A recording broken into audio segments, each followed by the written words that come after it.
Stocks are uncertain as we come out of Easter weekend and we have plenty of news. Trump goes after the post office and Anthony Fauci. Michigan Governor Gretchen Whitmer decides what is essential and what is not, and a series of deadly tornadoes rip across the South. I'm Jay Edgar, and this is Contemporary.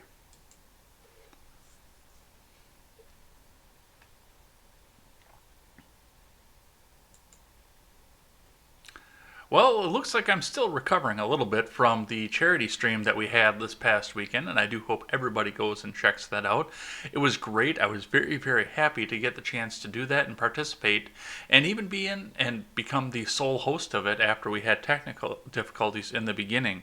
And I wasn't without my own technical difficulties. Of course, I've had a love-hate relationship with Spectrum because I occasionally get the half-a-second internet blink that just cuts the stream out. But everything is there. All the legs are there. Thank you, Matt Christensen, for coming and making it great. And thank you to everybody else who guest hosted on for the day. We had tweets by Britt. We had Jessica Green. We had Harvey McLeod. We had Semper Reloaded and his drunken rant that lasted well beyond after we turned the cameras off. We had a lot of great guests throughout the day, and I'm really, really happy with the way that everything turned out. So, and of course, thank you to our regulars over at the freedomscoopmediagroup.com. And hey, why don't you go over and check out freedomscoop.com? You're going to love it, of course.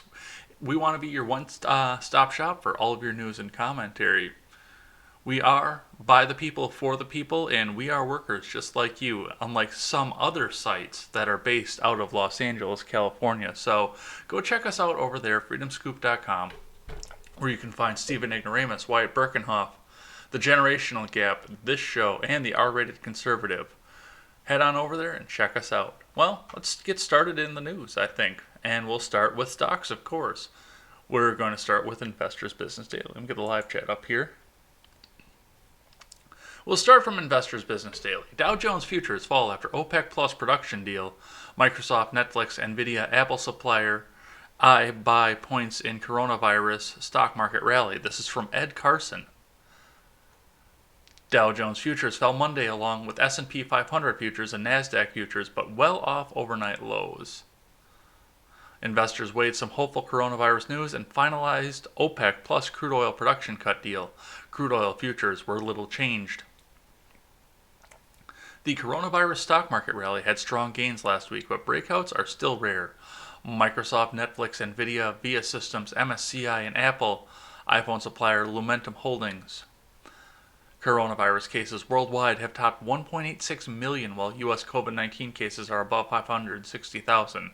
Meanwhile, Gilead Sciences reported promising early results for its antiviral drug Remdesivir as a coronavirus treatment. Netflix stock, Nvidia stock, Viva stock, MSCI stock, and Lumentum stock all have best possible IBD composite ratings of 99. Microsoft stock has a 95 composite rating. All 6 stocks have formed bases and are holding above their 50-day moving averages, and all are on the IBD 50 stock list. Microsoft stock, Nvidia stock, and Netflix stock are all on the IBD leaderboard watch list. Netflix and Microsoft are on Swing Trader. Microsoft and MSCI are IBD long-term leaders, while Vive stock is on the LTL watch list. Apple stock has a 95 composite rating, while Gilead stock is at 89. OPEC, Russia, and other allies on Sunday finally agreed on a compromise OPEC Plus crude oil production cut deal. The OPEC Plus output accord cuts 9.7 million barrels per day versus the original deal for 10 million BPD. Mexico will have to trim its output by 100,000 barrels per day. Mexico President Andres Manuel Lopez Obrador on Thursday objected to his country having to cut 400,000 barrels per day as part of the original OPEC Plus cut. The U.S. will cut an extra 300,000 BPD to make up the difference, though that'll likely be via market forces, not government dictates.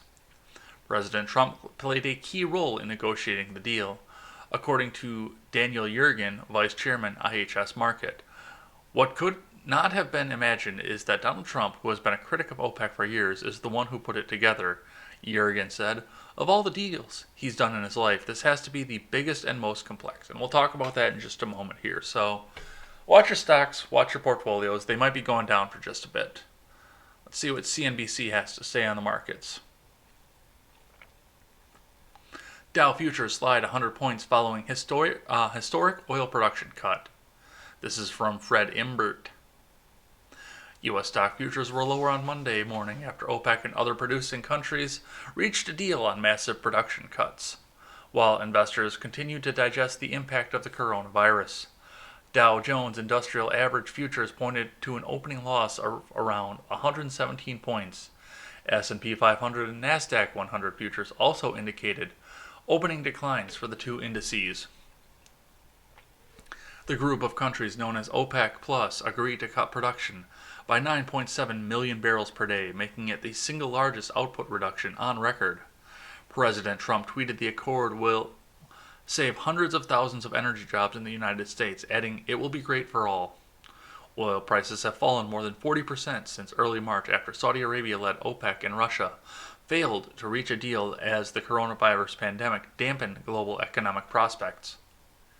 Sunday's move comes after the U.S. stock market enjoyed one of its best weeks ever. The Dow posted its seventh best weekly performance, rallying 12.7%. The S&P 500 had its biggest one-week gain since 1974, jumping 12.1%. Wall Street's strong weekly gains came in large part because of an apparent improvement in the U.S. coronavirus outlook, along with massive stimulus from the Federal Reserve. Dr. Anthony Fauci, director of the National Institute of Allergy and Infectious Diseases, said on Sunday he was cautiously optimistic that the outbreak was slowing down in the U.S. He also said parts of the country may start to reopen next month. However, Fauci added that this does not mean the entire country would flip on a light switch and go back to normal. Of course not. That would be too easy.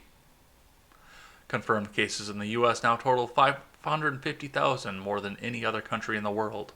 According to Johns Hopkins University, New York State accounts for more than 189,000 of those cases.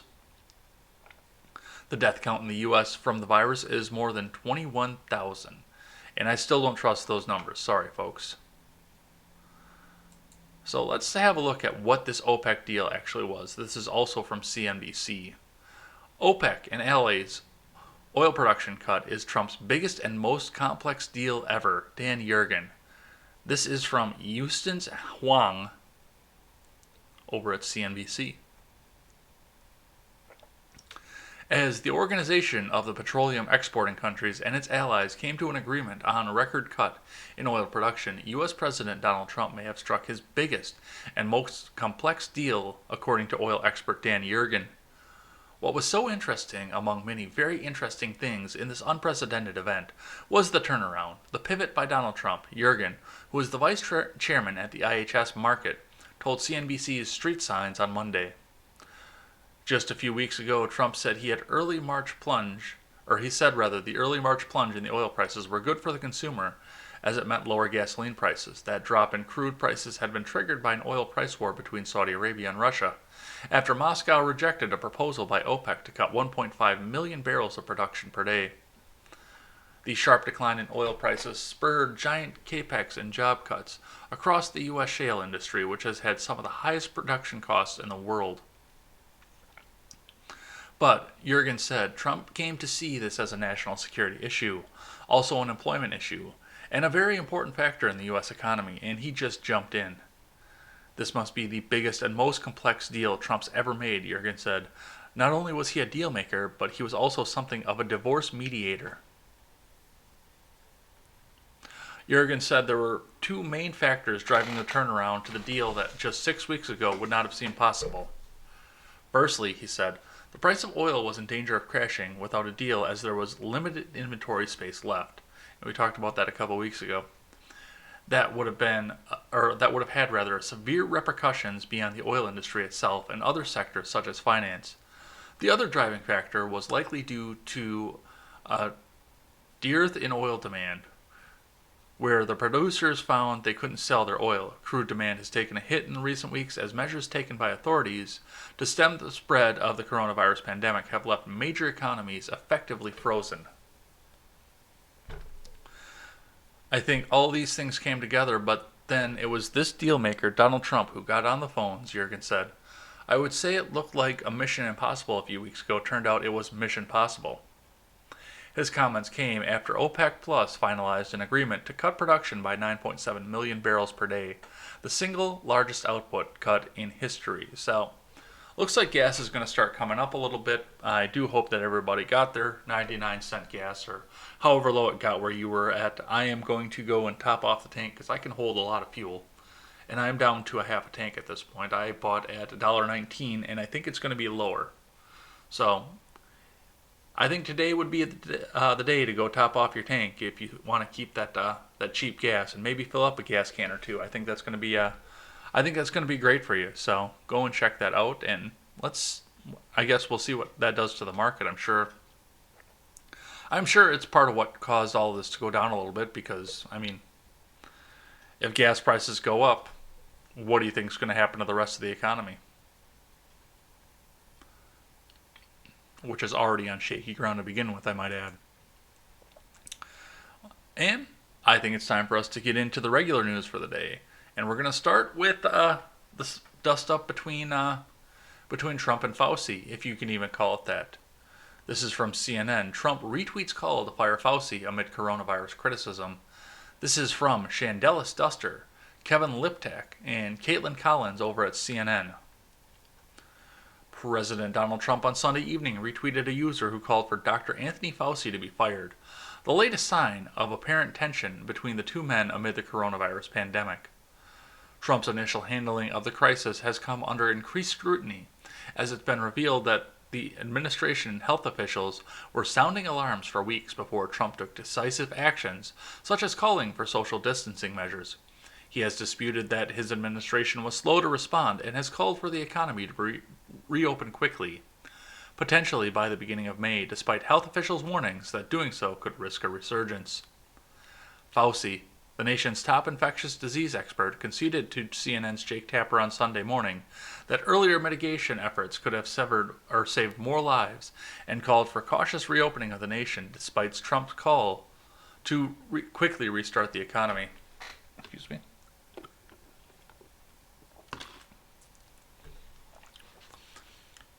I mean, obviously, you could logically say that if you had a process that was ongoing and you started mitigation earlier, you could have saved lives, Fauci said on State of the Union when asked if social distancing and stay-at-home measures could have prevented deaths had they been put in place in February instead of mid-March. Obviously, no one is going to deny that, but what goes into these decisions is complicated, added Fauci, who was a key member of the Trump administration's coronavirus task force. But you're right. I mean, obviously, if we had right from the very beginning shut everything down, it may have been a little bit different, but there was a lot of pushback about shutting things down back then. Hours later, Trump retweeted a user who said it was time to #fire Fauci and praised Trump's decision to issue travel restrictions against China in early February. Fauci has praised the president's decision to implement travel restrictions abroad in Europe and China, telling reporters last month that the move has mitigated cases in the U.S. CNN has reached out to the White House for additional comment about the Trump retweet. The tweet retweeted by Trump suggested that Fauci mistakenly downplayed the initial threat of the coronavirus to the U.S. in late February when he said the country as a whole still remains at low risk, though the infectious disease expert was referring specifically to an outbreak in Washington state and qualified that this is an evolving situation. Fauci did, however, tell radio host John Catsimatidis in late January that coronavirus isn't something the American public needs to worry about or be frightened about, adding, because we have ways of preparing and screening those coming from countries impacted by the virus. So, we'll see what happens there. I know that usually in the public eye, we see how great Trump and Fauci are getting along, but I mean, he's a loose cannon. Trump is. He always will be. He always has been. And that's just something that we are going to have to deal with.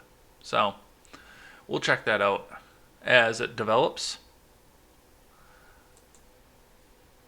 Let's see what's going on with the post office then. This is from Bloomberg. The U.S. Postal Service has never been more important or more endangered. This was just... I saw this the other day and I couldn't believe that.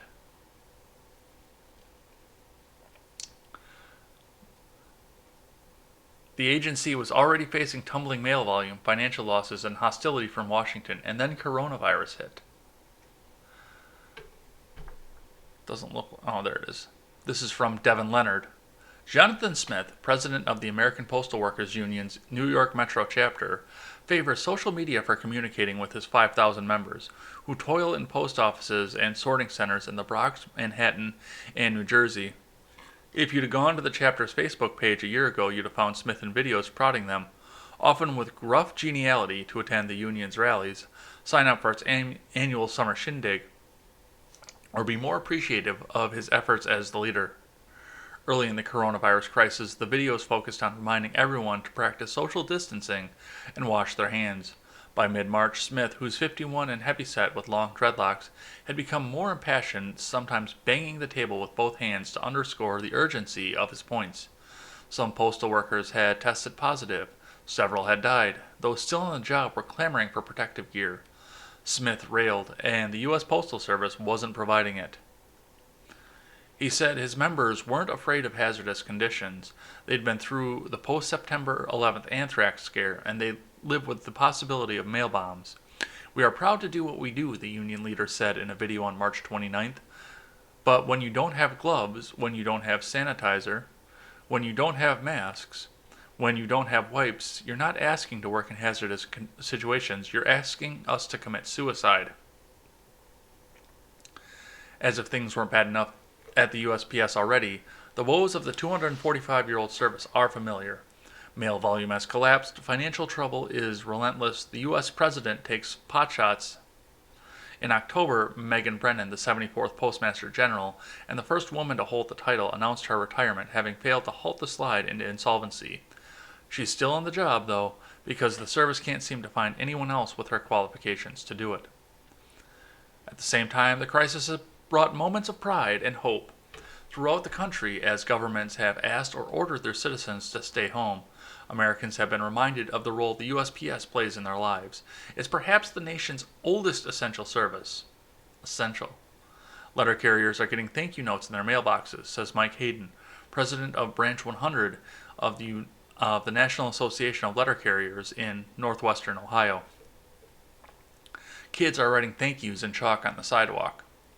The bitter irony is that just when the Postal Service is again proving crucial, its future has never seemed more tenuous. Even with a rise in package deliveries, the economic downturn is devastating the USPS. In a letter on March 24th to Senate Majority Leader Mitch McConnell, House members Caroline Maloney and Gary Connolly said the USPS might run out of cash by June and urged him to include $25 billion in aid in the congressional stimulus bill that ultimately provided $2.2 trillion in relief. We are barreling toward a catastrophe collapse if we don't take action, Connolly says. The White House would agree only to permit the USPS to borrow an additional $10 billion from the U.S. government, or the U.S. Department of Treasury, to cover its COVID-19 related shortfall. That was at the direct order of President Trump, according to a senior administration official. Trump and the USPS have had a fraught relationship. In 2017, and again on April 7th, he questioned the intelligence of its senior officials, saying it loses money on its contract to deliver packages for Amazon, whose chief executive officer, Jeff Bezos, is not coincidentally owner of the Washington Post, which has frequently broken stories that are unflattering to the administration. The USPS says it makes money from the Amazon deal. Does it, though? Does it really?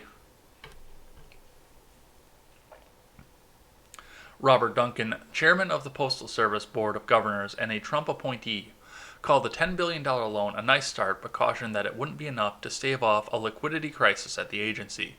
The Postal Service recently told Congress that because of the virus, it sees mail volumes falling by 50% in the third quarter of the fiscal year that ends in September and 57% in the fourth.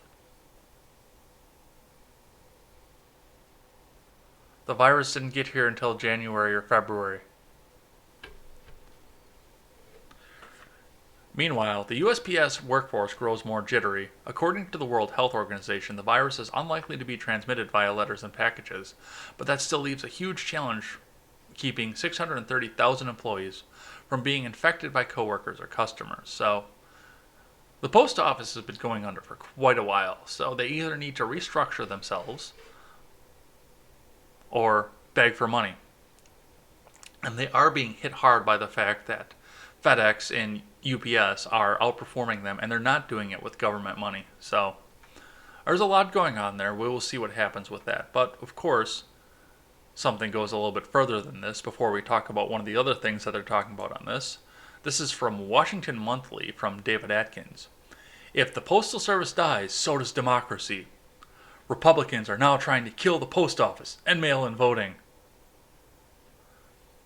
There are two big stories this week about a subject that normally sounds painfully boring: the mail. Each is crucially important in its own right, but combined, they presage a nearly apocalyptic threat to American democracy. The first is that Donald Trump and a Republican Party are engaged in an all-out war against the expansion of mail-in voting in the era of COVID-19. The flimsy outward justification is concern about voter fraud. But of course, there's no evidence of significant voter fraud surrounding mail ballots. In fact, the only major scandal in the modern era around mail-in voting was a corrupt scheme by Republicans in North Carolina. One that was quickly and easily discovered. Republicans aren't exactly shy about why they want to restrict the expansion of mail-in voting, and they think that more people are allowed to vote, the better. And they think that the more people that are allowed to vote, the better Democrats will do against them. It certainly doesn't hurt that Republicans are far less concerned about the virus than the Democrats, and that in battleground states with Republican legislatures like Wisconsin, there are far more polling places per capita in red districts than blue ones. Which means not only longer lines, but more dangerous crowding at polling places. It only adds to the Republican turnout advantage if most people have to vote in person. So scary. The opposition to mail voting is amusing given that it has traditionally been advantageous to Republicans, and even now doesn't much benefit one party or the other. But facing electoral calamity after 4 years of Trump, plus a disastrous epidemic response and a looming recession, Republicans clearly feel their best shot at keeping power is if as few people are allowed to vote or allowed to safely vote as possible. It is fundamentally immoral stance at odds with the principles of democracy itself. Unfortunately, taking self-serving positions contrary to the values of basic decency is a hallmark of republicanism under Donald Trump. It's not a bug, it's a feature. The second story involves the post office itself. The U.S. Postal Service is set to run out of money by September. The previous round of emergency coronavirus aid did not take the long-beleaguered Postal Service into account. Conservative policymakers have been eyeing the USPS with hungry privatizing chops for a long time, and have been hamstringing it with ridiculous provisions like forcing the USPS to take into account 50 years of pension payments in advance of its budget, which no other corporation or public agency has to do. Yes, that's part of the problem. Donald Trump loves to talk about what a great American company FedEx is, and conservatives would love to eliminate the Postal Service and give all of its operations to private shipping companies and private equity. Of course, long gone would be the days of sending a letter from coast to coast in a few days for a fraction of a dollar. But since when was that sort of thing a concern for Republicans? Wow. I need to clean my glasses. It's just like with libraries. If the Postal Service didn't already exist and you proposed it, it would be considered a ridiculous, wasteful socialist fantasy. In the modern era, Republicans would make sure it never came into being. Mainstream Democrats would means test it so that everyone would have to fill out tax statements in triplicate to make sure no one is making over a certain amount to get a free mailbox. Are these two stories merely a coincidence? Perhaps. It is possible that just as Republicans are attempting to thwart vote by mail to reduce voter turnout in a pandemic, they also just happen to be defunding the Postal Service. But what if it's not? What if the plan is an explicit attempt to cripple the mail system itself as yet another argument against mail-in voting, providing them an excuse to force people to vote in person in a pandemic or not vote at all? It would be villainous plot straight out of a James Bond film. Ha ha ha ha ha ha! But that doesn't mean it's not real, especially given the current administration.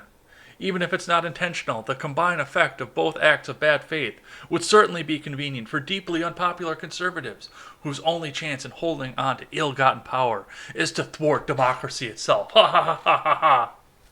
This is about the most ridiculous article I've ever read in my life, but it does show what the priorities are going into this, of course. They're going to use everything in their power to try and say that Republicans and Donald Trump cheated because his poll numbers are going up. Because Republican poll numbers are going up and Democrat poll numbers are going down across the nation. Even with the cooked polls that they have out there, you're still seeing these numbers go down and down and down for Democrats out there. For the most part, the American people are happy with the way that the Trump administration has handled the coronavirus pandemic. I'm not mostly happy with it, but I can't see anybody doing any better at this point. But, yes, anything, of course, to say Orange Man bad, and Orange Man is trying to steal election, and who knows, maybe Russia will be the next one accused of trying to take down the post office. So I got a tweet here from Brady Leonard over at the No Gimmicks podcast over on Twitter that I wanted to really read, and I would love to read the original tweet that he was retweeting, but of course, Jack Califano's tweets are protected now, suddenly. So, Brady Leonard tweets, "Are you actually such a silly, unserious person that you think that a giant government shutting down the economy at gunpoint is capitalism?" Because Mr. Califano, and I did get a chance to see this before he went off and protected his tweets, pointed out the fact that because of capitalism, there were somehow breadlines out there in spite of the fact that it wasn't capitalism, it wasn't the free exchange of goods that shut everything down. It was the fact that the government and many of the smaller governments underneath came out and said, yes, you must shut down your economies because that's the only way we're going to stop everybody from dying. So that was interesting. I just wanted to point that one out here. Let's see what else we have here. This is something I've talked about recently on this show because I want to go out and bake some bread myself, but I don't have the opportunity because there is not a grain of yeast to be found. This is from CNN. This is from Caitlin Hu. Why everyone's suddenly baking bread. It's pale, flabby, and growing by the hour. Bread dough is on the rise in homes across the West. Ha ha ha ha ha. I see what you did there. That's not funny. As quarantine home bakers exercise their cabin fever with furious kneading and punching, manufacturers of commercial yeast, the tiny living organisms behind good bread, beer, and wine, say demand is soaring to near unmanageable levels. We are producing yeast as fast as possible, however. The new demand is simply unprecedented, says U.S. manufacturer Red Star Yeast on its website. No one could have predicted that yeast would disappear off the shelves so quickly. French, Italian, Canadian, and Swiss distributors of baking supplies say the same thing. Stocking up on ingredients for the staff of life isn't crazy. Many countries have already restricted grain exports amid the global economic shutdown. Sensitive to the fact that bread shortages have long been cause for revolution, wheat futures are up too. But there's still plenty of bread in shops, and the proliferation of bowls, baguettes, and buns on social media suggests that most home bakers are hardly hoarding their flour reserves for lean times. Rather, for those locked into a monotonous daily landscape, unable to help or change the crisis outside, bread making offers the relief of an all-consuming task. You can't check your phone to mainline infection statistics while up to your elbows in dough. The sticky process also rebuts the endless routines of disinfection, alcoholic wipes, and bleach spray. Making bread means getting friendly with microorganisms, waking up dormant yeast with warmth, or trapping them wild from the air, nourishing them on flour, marking the time by their breath as the dough rises on a scaffolding of air. It's funny, because only 1 month ago everyone was on a gluten-free diet. Now suddenly everyone is a baker, says Maddalena Borsato, a researcher in the philosophy of bread at Turin's University of Gastronomic Sciences, and a former baker at several of Italy's most legendary pasticcerias. In Italy and France, where great bakeries are on every corner, the rush to make bread at home is particularly unusual. Borsato hypothesizes that it has to do with solidarity despite social distancing. No, for the most part, I think it's just people are bored. Yes, they love to have their artisan homemade stuff. They would rather not take the Wonder Bread off the shelf, where you have to actually wonder if it's bread.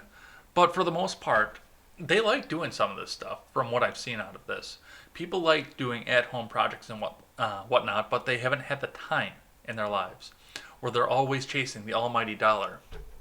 They're spending 40, 50, 60 hours a week putting their kids in daycare and have no idea how long and how involved some of this stuff is.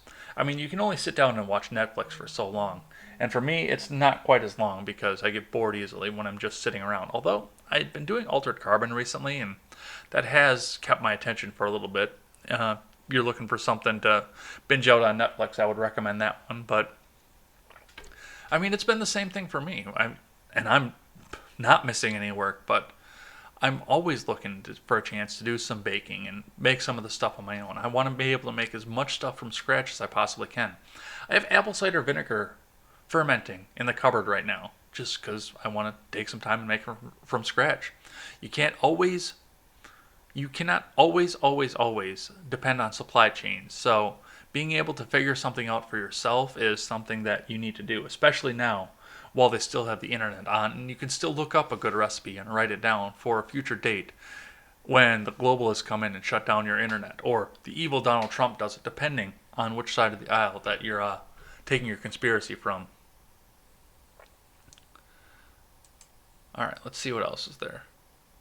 Okay, this is one that Elizabeth Warren tweeted out, and she got absolutely roasted over, except by her sycophantic fans out there that still think that she's going to be the next president of the United States. White House seeks to lower farm worker pay to help agriculture industry. This is over at NPR from Franco Ordonez. New White House Chief of Staff Mark Meadows is working with Agriculture Secretary Sonny Perdue to see how reduced wage rates for foreign guest workers on American farms in order to help U.S. farmers struggling during the coronavirus, according to U.S. officials and sources familiar with the plans. Opponents of the plan argue it will hurt vulnerable workers and depress domestic wages.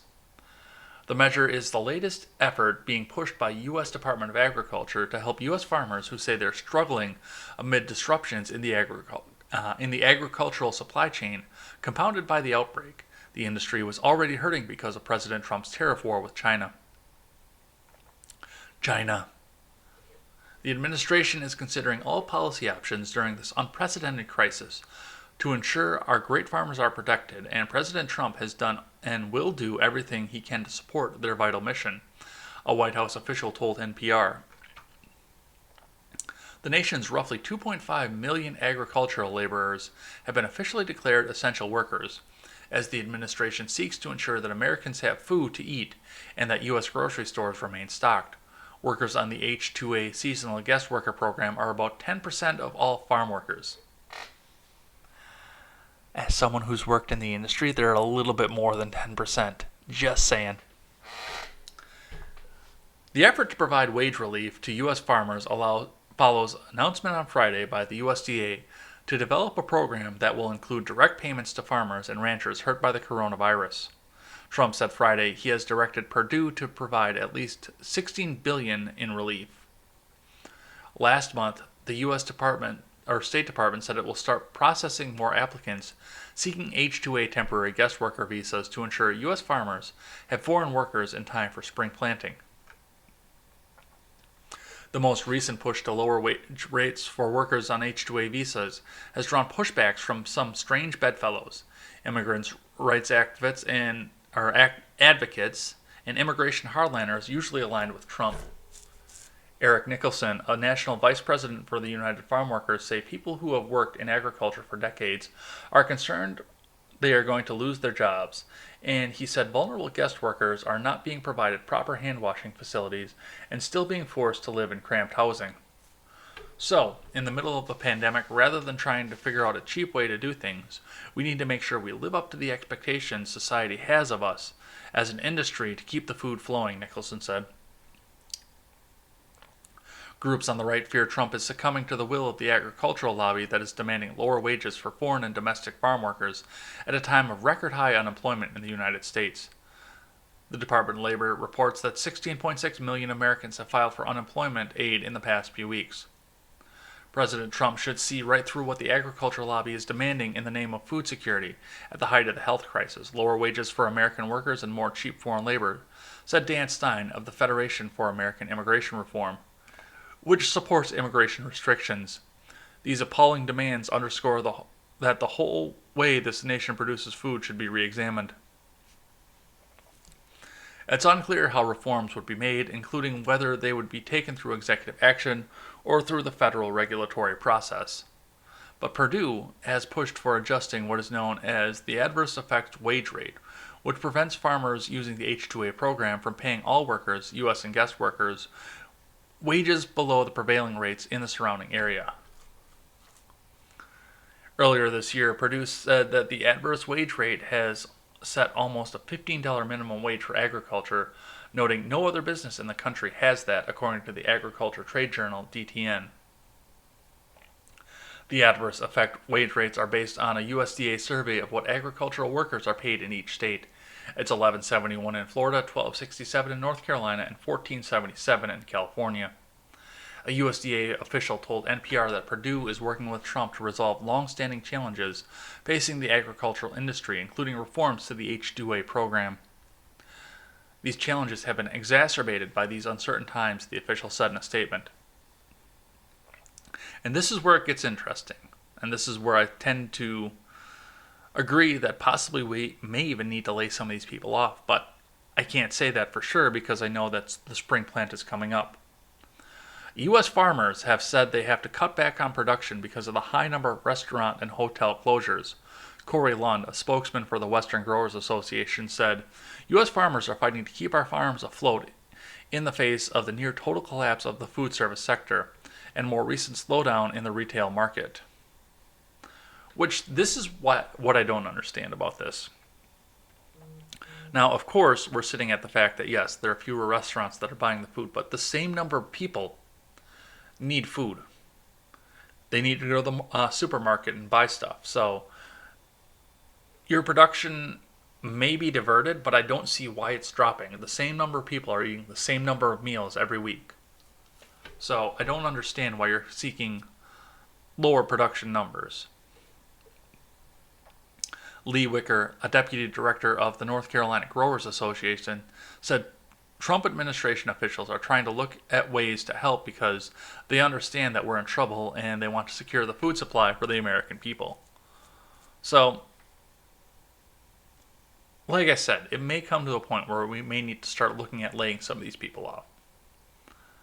But you don't want to go to there because if you get to the spring, you still have to wait for the crops to grow, and this could all be blown over by the time that the crops grow. So you still want to have the regular amount of volume in your crops instead of having a reduced volume from crops. So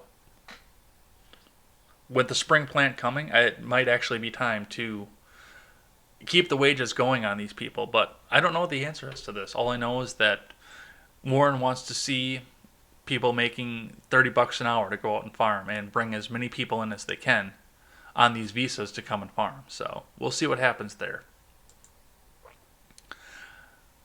China is coming under fire, of course, from the entirety of this pandemic, and this comes from the Daily Wire.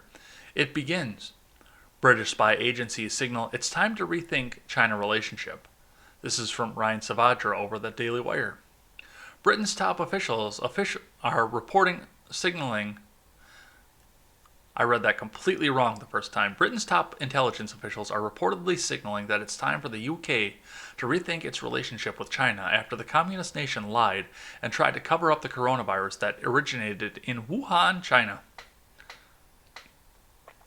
They reckon China will become more assertive in defending its one-party model as having successfully tackled the pandemic, and that Boris Johnson and other ministers will have to take a realistic view and consider how the UK responds, The Guardian reported. Issues being aired are whether the UK wants to restrict takeovers of key companies in high-tech areas such as digital communications and artificial intelligence, and whether it should reduce Chinese students' access to research at universities and elsewhere. The news comes after Prime Minister Boris Johnson was released from the hospital after battling the coronavirus, which at one point had put him in the intensive care unit.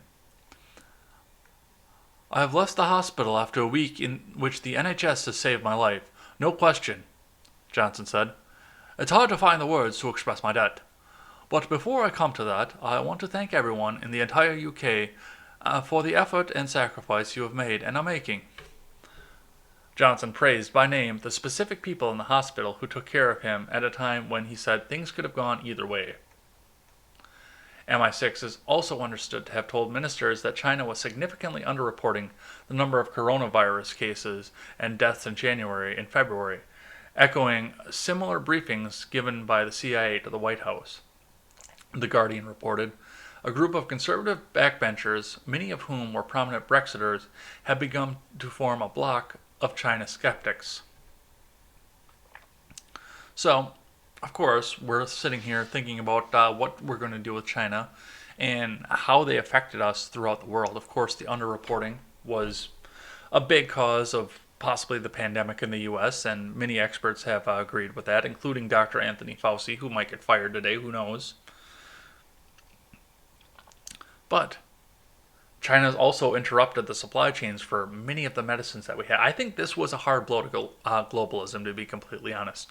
We're going to have to see what happens as we go out, but it's going to be hard to justify getting stuff from other nations, given the fact that we're sitting here with an interrupted supply chain and people who can't get their antibiotics quickly because they had to come overseas first, and China decided they wanted them first. So, good on MI6. Now we're going to look at what happened over Easter weekend. This is from KIRO7. Coronavirus. Kentucky police will record license plates of people attending Easter services. This is by Bob D'Angelo from the Cox Media Group National Content Desk. Frankfort, Kentucky. Residents in Kentucky who decide to attend Easter services will have their license plates recorded by state police officers and will be ordered to quarantine for 14 days, Governor Andy Beshear said at a news conference on Friday. After receiving the information from authorities, health officials will deliver the quarantine order to people's homes, WLKY reported. Police will notify people that this is a misdemeanor violation of orders issued by state health officials, Beshear said. "We absolutely cannot bring people together in one building like that. That's how the coronavirus spreads, and that's how people die," Beshear said during his daily news conference. Beshear said officials were aware of at least 6 churches planning to hold in-person services, CNN reported. This order does not apply to drive-up services, WLDX reported. "Folks, we shouldn't have to do this," Beshear said. "What we're asking is for you to love your neighbor as yourself. We shouldn't have to do this." No, you shouldn't have to do this, and you shouldn't be doing this either. And we saw many other stories of this. Of course, I couldn't find another one that wasn't sitting behind an ad blocker complaint, so we'll check in with that. And I would love to see a follow-up to this to see who actually got tickets and who didn't out of that. And of course, as far as draconian efforts go, Governor Whitmer got into the news, and she actually got kind of railed for all of this as well. We'll start with something from Michigan Radio, and then we'll move on to the Washington Examiner. But first, from Lester Graham, garden centers at large stores must close under government's order. An extended stay-at-home order from Governor Gretchen Whitmer bans keeping garden sections in stores open for business with more than 50,000 square feet, but many nurseries and garden centers contacted by Michigan Radio are interpreting the rule as a ban on selling fruit and vegetable plants. Workers at greenhouses and nurseries say it's confusing and makes no sense. The governor wants people to restrict their trips from home to getting the essentials such as fuel and food. Large retail garden centers have been ordered to close temporarily. Callie Gaffner works at a small garden center. She says banning fruit and vegetable plants would not help limit the spread of COVID-19. If you're growing them yourself, you're reducing the contact between people because you're not going anywhere. You're going out into your own garden and picking them up, rather than going to the store and coming into contact with how many people, Gaffner explained. She says garden centers can do no contact sales following guidelines from the Centers for Disease Control. I just want us to be able to do curbside pickup and help our local customers to be able to do their own gardening and put the money back into our local economy, Gaffner said. She adds, at a time when so many people are troubled because of the COVID-19 pandemic, many find gardening relieves stress and is productive as well. Farmers markets may also be barred from selling seedlings for fruits and vegetables. Currently, there is a ban on all plant sales at the market, so that is a big portion of our May market, and so we might have to limit particular vendors at that time, said Rory Jean Trench, executive director of the Fulton Street Market in Grand Rapids, in an appearance on Michigan Radio's Stateside program with April Bayer. In a news release, the Michigan Farm Bureau indicated that its president, Carl Bednarski, sent a formal request to Governor Whitmer to ask for a reconsideration of retail garden centers to be included as essential infrastructure workers. A Farm Bureau horticulture specialist says the industry has an estimated retail value of up to $700 million and more than 9,000 employees. And then there's a correction. An earlier version of the story stated Governor Whitmer's executive order banned the sale of fruits and vegetable plants. That is not correct, but it is how all the retail outlets we contacted have interpreted the executive order. And this will be followed up, of course, by what the Washington Examiner had to say about this. Pushing too far, Michigan governor criticized for aggressive social distancing orders. I gotta get something to drink. Maybe I'll talk a little bit better here.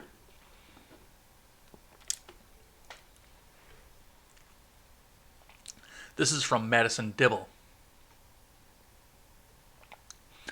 Many in Michigan have accused Governor Gretchen Whitmer of abusing power after she implemented a ban on boating, selling non-essential items, and visits to other residences during the coronavirus pandemic.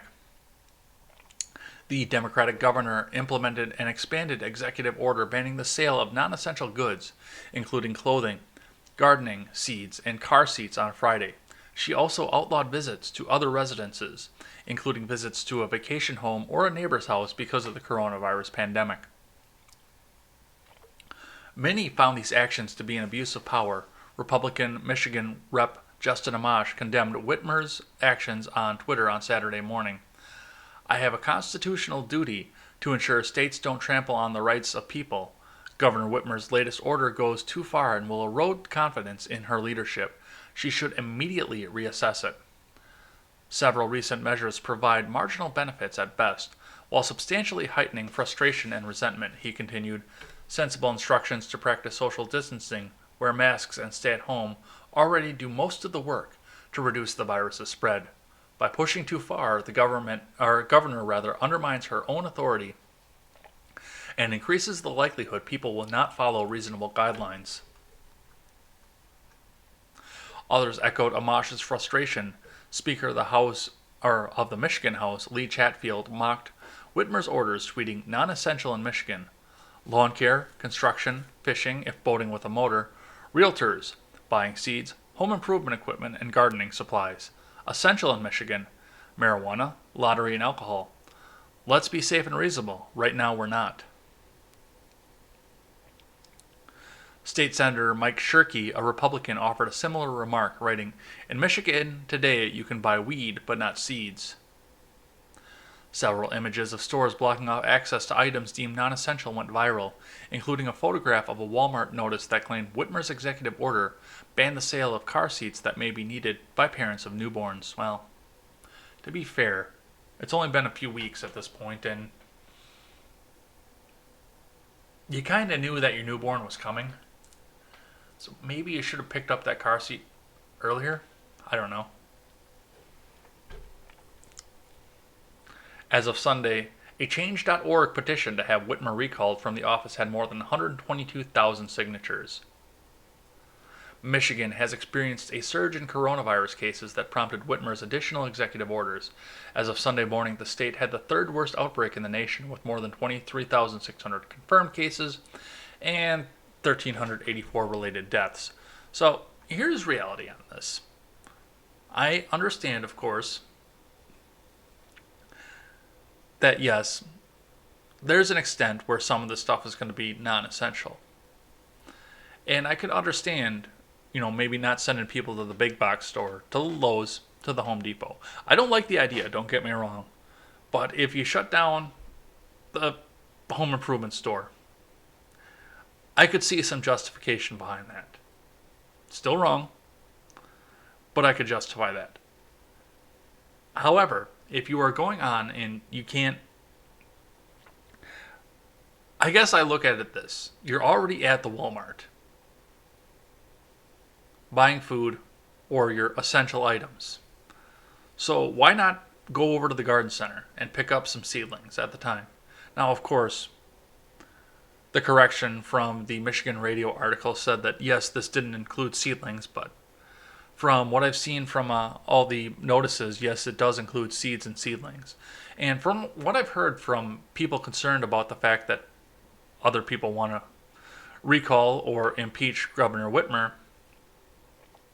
they don't want these people going out and buying the seeds anyway because, oh, well, I better see every Republican's yard have a full garden in it and not just crabgrass or some stupid crap like that.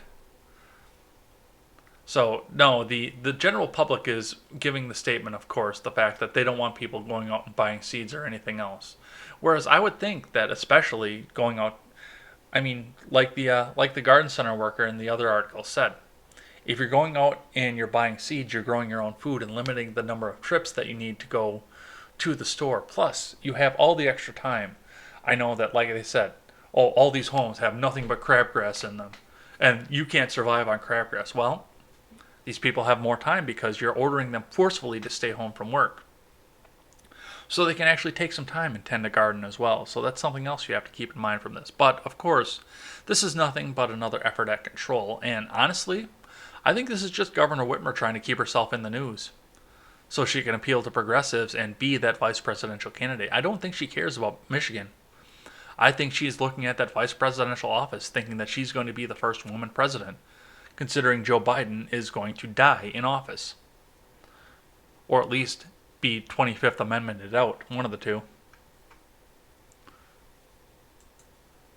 Let's see. California has declared itself a nation state, but before that, we had one other crime that happened there. This is from Fox News. California party that violated stay-at-home order and drew around 400 comes to a bad end with 6 shot. This is from Travis Fedschun over at Fox News. A huge party in California that defied the state's stay-at-home orders to combat coronavirus came to a bad end early Saturday with 6 people shot, authorities said. Deputies responding to a call about the shooting discovered that it happened at a party being held at an apartment complex in Bakersfield. The Kern County Sheriff's Office said on Facebook, "Unfortunately, it came to a bad end," said Sheriff's Lieutenant Sisa Olagu. Olagu told the Associated Press that frantic witnesses to the shooting called 911 shortly after midnight. The sheriff's office said there were 6 victims, including a juvenile female and 5 adults. All were transported to an area hospital and were expected to survive, so give praise to that. Officers told KGET-TV that around 400 people are believed to have been at the party when the gunfire erupted. Investigators found 94 spent bullet casings and 3 live rounds at the scene. Partygoers reported seeing 4 men drive away in a white car, according to police. Officials told ABC 23 that none of the victims are cooperating with authorities and no arrests have been made.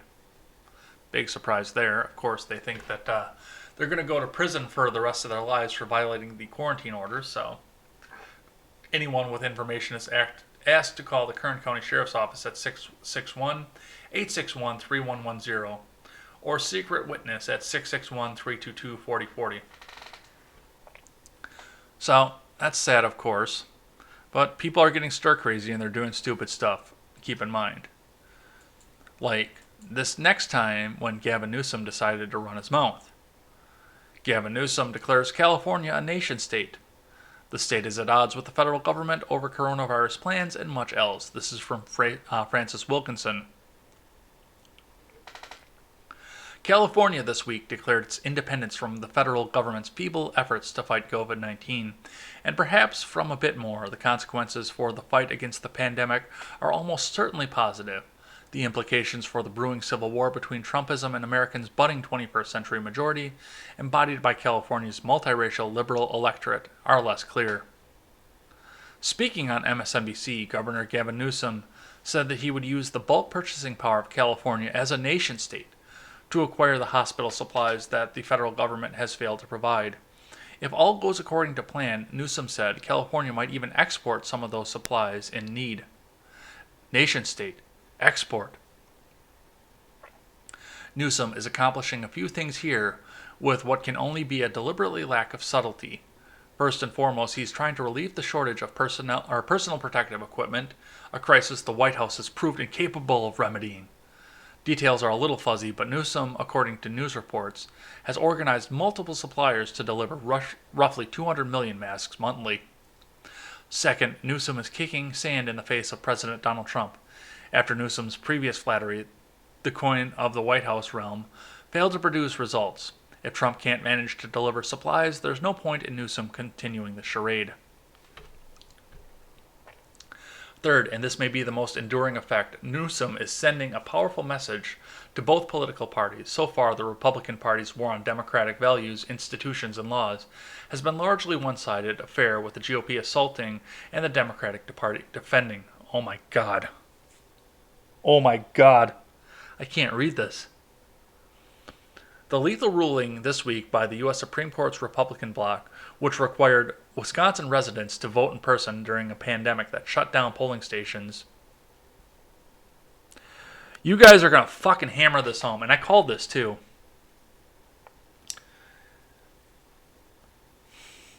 Governor Evers had a month to come up with a plan to do vote by mail or distance voting.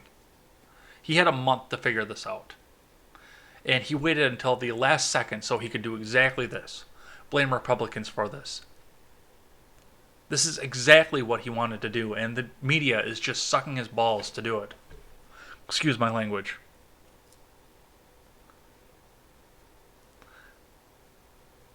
As a preview of the fall campaign, the GOP intends to restrict vote by mail and other legitimate enfranchisement to suppress turnout amid fear, uncertainty, and disease. At some point, this civil war by other means, with the goal of enshrining GOP minority rule, will provoke a Democratic counteroffensive. Newsom, leader of the nation's largest state, is perhaps accelerating that response, shaking Democrats out of denial and putting Republicans on notice. California, an economic behemoth, whose taxpayers account for 15% of individual contributions to the U.S. Treasury, is now toning up at Muscle Beach. What that means, of course, is left to the imagination, but not much is required to envision what might evolve. Newsom, a former lieutenant governor who won the top job in 2018, has used the nation-state phrase before. It's a very odd thing to say. California, like its 49 smaller siblings, qualifies only as the second half. But it's obviously no slip of the tongue. Democratic State Senator Scott Wiener, a leader in California's cumbersome effort to produce more housing, said soon after Newsom took office in 2019 that reorienting the state's relationship to Washington is a necessity, not a choice. The federal government is no longer a reliable partner in delivering health care, in supporting immigrants, supporting LGBT people, in protecting the environment. So we need to forge our own path, Wiener said. We can do everything in our power to protect our state, but we need a reliable federal partner, and right now we don't have that. It's interesting to note that every time Yes California has been on the ballot, it has failed. And we were looking at this last week too. It's the fact that the head of Yes California put out a tweet praising and aligning themselves with Iran, even after the federal government continues to have sanctions on them. So, I know that California is trying to move itself to secession. It's failed on its ballot measure numerous times. The split has failed itself as well. And I I know that Los Angeles wants to get away from Washington, D.C., as many of us do, but most of the rest of the state doesn't. You have to keep in mind. So we'll see what happens there. I don't think this is going to go anywhere. I think this is just people trying to drum up news for themselves. Now we will move on to the sad news before we go on to what restores my faith in humanity. This is from the Weather Channel by Ron Brackett and Jan Wessner-Childs. 13 dead of tornadoes, storms tear through southern states. At least 13 people are dead as a severe weather and strong tornadoes moved across the South on Easter Sunday into Monday, destroying homes and businesses and leaving hundreds of thousands without power.